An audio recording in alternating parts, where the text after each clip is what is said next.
Sobat BMKG Bengkulu, bagaimana kabarnya? Semoga semua dalam keadaan sehat dan juga baik ya. Pada kesempatan kali ini, saya, Andreas Wali Permandi, akan memberikan informasi iklim update bulan Maret tahun 2022. Berikut informasinya. Anomali suhu muka laut dan perakiraannya. Hasil analisis kondisi iklim global menunjukkan bahwa fenomena La Nina yang ditandai peristiwa pendinginan suhu muka laut di bawah kondisi normalnya yang terjadi di Samudra Pasifik bagian tengah.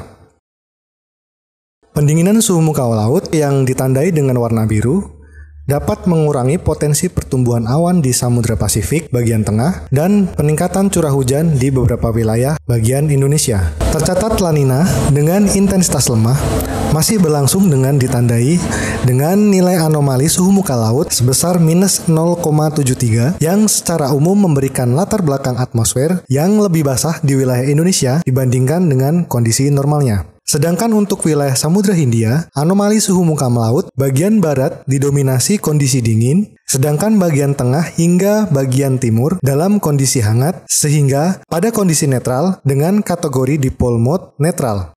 Prediksi suhu muka laut di wilayah Samudra Pasifik pada bagian Nino 34 diprediksi masih dalam kondisi dingin dengan kategori La Nina lemah. Sedangkan untuk wilayah Samudra Hindia pada bagian timur dalam keadaan dingin. Begitu juga bagian barat Samudra Hindia dalam keadaan dingin, sehingga tarikan massa uap air tidak begitu signifikan ke wilayah Samudra Hindia bagian timur atau pantai barat Sumatera. Untuk rata-rata anomali suhu perairan Indonesia menunjukkan kondisi normal. Suhu muka laut lebih hangat atau dengan ditunjukkan dengan warna merah terjadi antara lain di Samudra Hindia sebelah barat Sumatera, yang memberi peluang terbentuk pertumbuhan awan yang berpotensi menimbulkan hujan lebat dan angin kencang. Prediksi anomali suhu muka laut perairan di sepanjang bulan Maret tahun 2022 untuk wilayah Samudra Hindia barat Sumatera berada dalam kondisi dingin. Hal ini memberi tanda bahwa pada bulan tersebut diperkirakan curah hujan lebih rendah daripada normalnya. Aliran massa udara di wilayah Bengkulu umumnya didominasi angin baratan. Daerah pertemuan angin di sekitar Sumatera bagian selatan, belokan angin terjadi di wilayah sebelah barat Sumatera, yang memberi peluang terbentuknya awan yang berpotensi menghasilkan hujan. Diprediksi pada bulan Maret masih didominasi angin baratan yang berasal dari Samudra Hindia. Curah hujan diperkirakan umumnya dalam kategori menengah dengan akumulasi curah hujan berkisar antara 100 hingga 300 mm per bulan.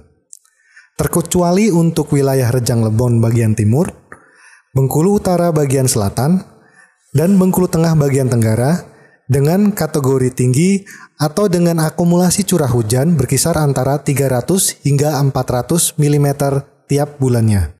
Sedangkan sifat hujan bulan Maret tahun 2022 pada umumnya diperkirakan pada kategori bawah normal, di mana akumulasi curah hujan bulanannya berkisar antara 85 hingga 115% dari hujan rata-rata normal 30 tahun, diprediksi terjadi di wilayah Muko-Muko bagian barat daya, Rejang Lebong, Bengkulu Utara, Kota Madya Bengkulu, sebagian besar Seluma, dan Bengkulu Selatan bagian utara. Tingkat potensi banjir yang perlu diwaspadai di bulan Maret tahun 2022. Untuk kategori menengah, diperkirakan terjadi di wilayah Muko-Muko bagian barat daya, Bengkulu Utara bagian selatan, Lebong Selatan, Bengkulu Tengah bagian barat dan timur, Seluma bagian tengah dan selatan, Bengkulu Selatan bagian tengah, dan Kaur bagian utara dan selatan. Nah, bagaimana Sobat BMKG Bengkulu? Sudah jelaskan informasi yang kami berikan? Bagi Sobat BMKG Bengkulu yang ingin mengupdate informasi cuaca maupun iklim, baik harian maupun dasarian, dapat kalian pantau di website kami atau kalian pantau di sosial media kami di. Demikian informasi yang dapat kami sampaikan. Semoga dapat menunjang kehidupan aktivitas Sobat BMKG Bengkulu sekalian ya. Terima kasih dan sampai jumpa.